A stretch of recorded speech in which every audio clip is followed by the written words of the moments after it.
जंगल का इलाका था। चारों तरफ गहरा सन्नाटा था और एक अजीबोगरीब सी चीज चली जा रही थी। उस अजीब सी चीज में से अजीब अजीब आवाजें आ रही थी। ठुमक ठू, ठुमक ठू। जंगल के सारे जानवर डर डर के इधर उधर भागते फिर रहे थे, पर किसी की समझ में कुछ नहीं आ रहा था। किसी में हिम्मत नहीं हो रही थी कि उस अजीब सी चीज को रोकें और देखें कि आखिर उसमें है क्या। नमस्कार, सत श्री अकाल, आदाब दोस्तों। मैं आशा करता हूं कि आप सभी कुशल मंगल से होंगे। तो दोस्तों, वीडियो को स्किप बिल्कुल ना किया करें, वरना कहानी का कुछ पता नहीं चलता और मज़ा नहीं आता है। वीडियो को लाइक करके, शेयर करके मेरे चैनल को सब्सक्राइब भी कर दिया करें, आपकी अति कृपा होगी। एक गांव में एक बुढ़िया और उसकी बेटी रहते थे। बेटी का पिता यानी बुढ़िया का पति अब स्वर्ग सिधार चुका था। कुछ दिन बाद बुढ़िया ने अपनी बेटी की शादी पास के एक गांव में ही कर दी थी। अब बुढ़िया गांव में अकेली रह गई थी।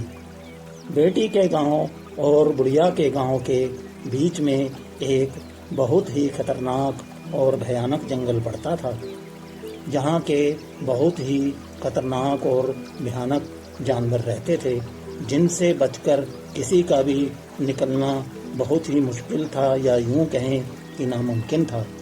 इधर बुढ़िया अपनी मुर्गियों और मोती कुत्ते के साथ आराम से रह रही थी। वो अपनी मुर्गियों और मोती को किसी के सहारे छोड़कर कहीं नहीं जाती थी। फिर एक दिन बुढ़िया की तबीयत अचानक खराब हो गई और गांव के मुखिया उसका हाल चाल जानने के लिए उसके घर आए और बोले, कैसी हो कमला बहन? सब ठीक है ना? राम भला करे, सब ठीक ठाक है?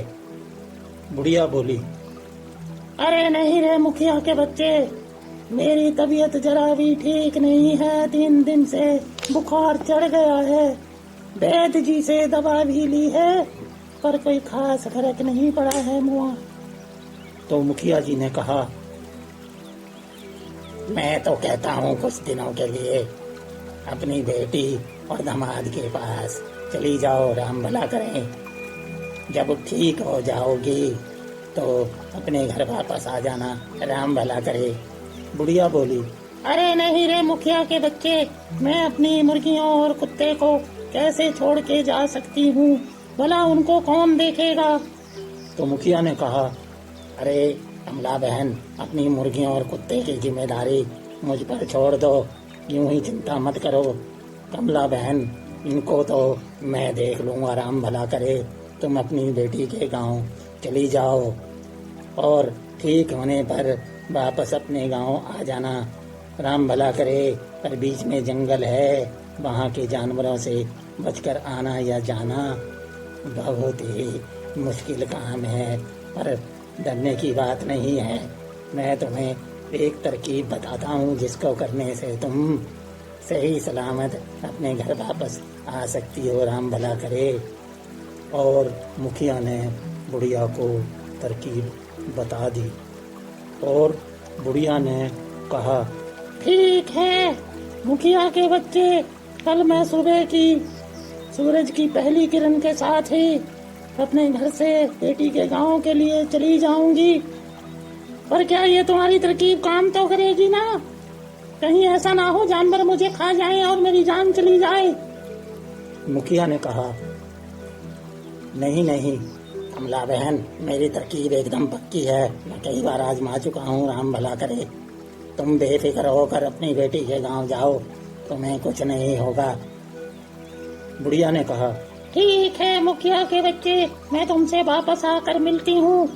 और मुखिया अपने घर चला गया और बुढ़िया ने सुबह अपनी बेटी के घर जाने की तैयारी कर ली थी और बुढ़िया अपनी बेटी के गांव के लिए सुबह सुबह ही निकल गई और रास्ते में बच बच कर ठुमक ठुमक के चली जा रही थी।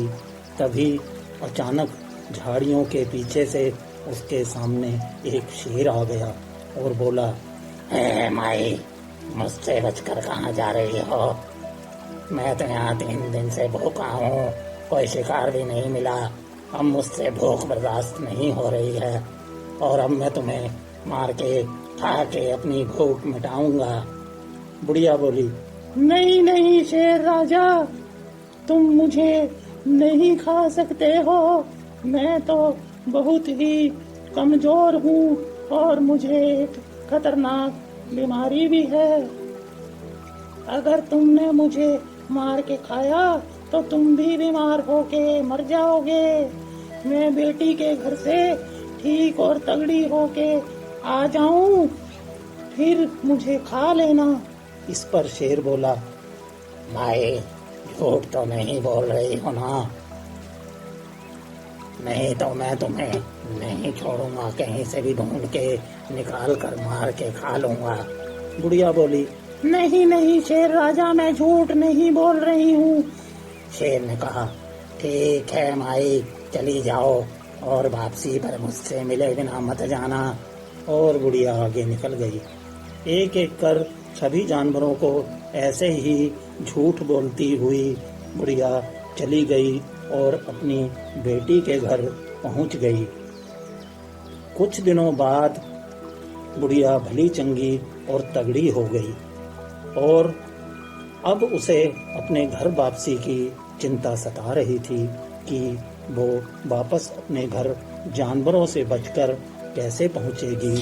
और फिर उसको मुखिया की तरकीब वाली बात याद आ गई और उसका डर खत्म हो गया और उसने अपनी बेटी से कहा कि मुझे कुछ चीजें रास्ते के लिए दे देना, तभी मैं अपने घर सुरक्षित पहुंच पाऊंगी। नहीं तो जंगल के सारे खतरनाक जानवर मुझे रास्ते में ही मार के खा जाएंगे। तो बेटी ने कहा, अम्मा तुम यूं ही चिंता मत करो, तुम जो चाहती हो ना मैं तुम्हें सब सामान दे दूंगी, तुम अपने घर सुरक्षित पहुंच जाओगी, तुम्हें कुछ करने की जरूरत नहीं है, जो कुछ तुम्हें रास्ते के लिए चाहिए मैं दे दूंगी। और बुढ़िया बोली, ठीक है बेटी, तेरे घर में जो सबसे तेज लाल मिर्ची है ना, उसकी बहुत सारी मात्रा में ढेर सारी मिर्ची मुझे दे देना। इन जानवरों की तो ऐसी की तैसी। सलामत रहे मेरा मुखिया और खुश रहे, जो उसने मुझे एक ऐसी तरकीब बताई है कि मैं घर जरूर पहुंचूंगी। और बुढ़िया ने अपनी बेटी से कहा, मुझे एक बड़े से घड़े में बिठा दो और मैं अपने हाथों के सहारे से इनको हिलाते हुए घुमाते हुए निकल जाऊंगी। और बुढ़िया घड़े में बैठकर चल पड़ी और बोलती जा रही थी कि चल मेरे मटके ठुमक ठूम, जहाँ की बुढ़िया वहाँ का तू। चल मेरे मटके ठुमक ठूम, जहाँ की बुढ़िया वहाँ का तू। जब जानवरों ने उस अजीबोगरीब सी चीज को देखा तो डर डर कर इधर उधर भागने लगे कि ये कौन सा अजीब सा जानवर है और ये कहाँ से आ गया है। पर किसी की इतनी हिम्मत नहीं हो रही थी कि उसके पास जाकर देखें कि आखिर में ये कौन सा जानवर है और ये क्या है, इसके अंदर आखिर क्या है। सबसे आखिर में आगे शेर आया और उसने अपना पंजा मारकर मटका तोड़ दिया और उसमें से निकली हट्टी कट्टी तंदुरुस्त बुढ़िया। शेर ने कहा, अच्छा माई, बचकर जा रहे थे, पर माई अब हम सब मिलकर तुझे मारकर अपनी भूख मिटाएंगे। बुढ़िया ने कांपते हुए कहा, ठीक है शेर राजा, तुम सभी लोग मुझे खा सकते हो, पर उससे पहले तुम सबको मेरी एक बात माननी पड़ेगी। और सभी जानवरों ने एक सुर में कहा, ठीक है माई, बताओ हमें क्या करना होगा तुम्हें खाने के लिए। बुढ़िया ने कहा, बताती हूँ, जरा सा रुको, सब्र तो करो, इतनी भी जल्दी क्या है मुझे खाने की। और बुढ़िया ने सभी जानवरों को बोला, तुम तुम सबको 2-2 मुट्ठी रेत लाकर एक जगह ढेरी लगानी होगी, फिर मैं उसके ऊपर बैठूंगी। तुम मुझे खा सकते हो तो खा लेना। और फिर सबने रेत लाकर एक जगह ढेर लगा दिया। बुढ़िया ने अपने घर से चलते हुए वैद्य जी से एक ऐसी दवा लेकर खा ली थी जिससे उसके पेट में इतनी ज्यादा गैस इकट्ठी हो गई थी कि अब तो वो किसी बम की तरह पाद के रूप में निकलने वाली थी।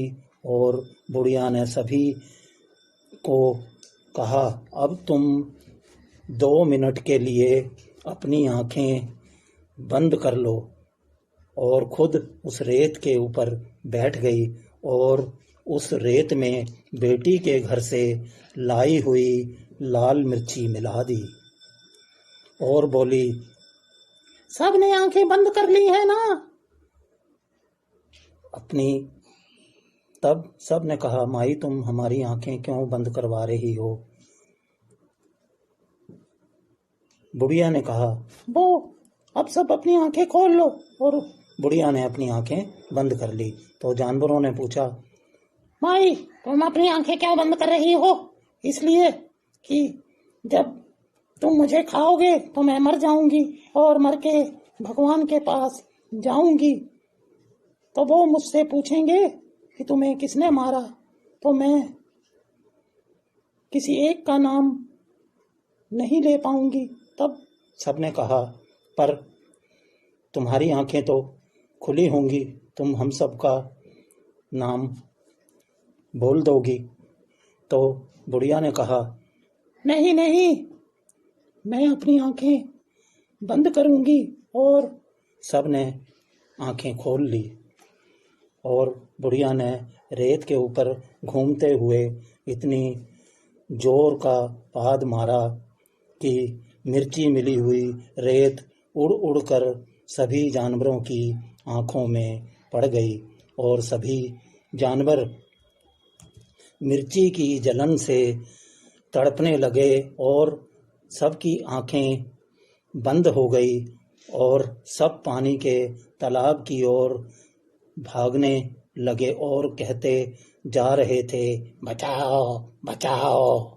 और बुढ़िया वहां से अपनी जान बचाकर 9-2-11 हो गई और कहती जा रही थी, चल मेरी बुढ़िया ठुमक ठूं, जहाँ का मुखिया वहाँ की मैं। चल मेरे मटके ठुमक ठूं, जहाँ की बुढ़िया वहाँ का मैं। इस तरह से बुढ़िया ने अपनी जान बचाई। और इधर जानवरों का क्या हुआ जानते हैं। सभी जानवर जंगल के एक तालाब में कूद गए और अपनी आंखें धोते हुए एक दूसरे को गालियां दे रहे थे, तूने ऐसा किया, तूने ऐसा किया। और इधर बुढ़िया अपने घर पहुंचकर मुखिया को थैंक्स बोल रही थी कि मुखिया के बच्चे, आखिर तेरी तरकीब काम कर गई, वरना तो वो सब जानवर मुझे मार के खा ही गए होते। और वो शेर का बच्चा तो मेरे लिए अपनी मुंह से लार टपका रहा था मुझे खाने के लिए। चलो फिलहाल मैं बच गई। दोस्तों, आपने इस कहानी से हमें यही सीख मिलती है कि कभी कभी हमें अपनी जान बचाने के लिए दूसरों की तरकीब पर यकीन करना चाहिए और उसे इस्तेमाल करना चाहिए। तो दोस्तों, आशा करता हूँ कि आज की ये छोटी सी प्रेरणादायक कहानी आपको पसंद आई है। तो लाइक शेयर करके मेरे छोटे से चैनल को एक बार सब्सक्राइब जरूर कर दें और घंटी को बजा दें। तो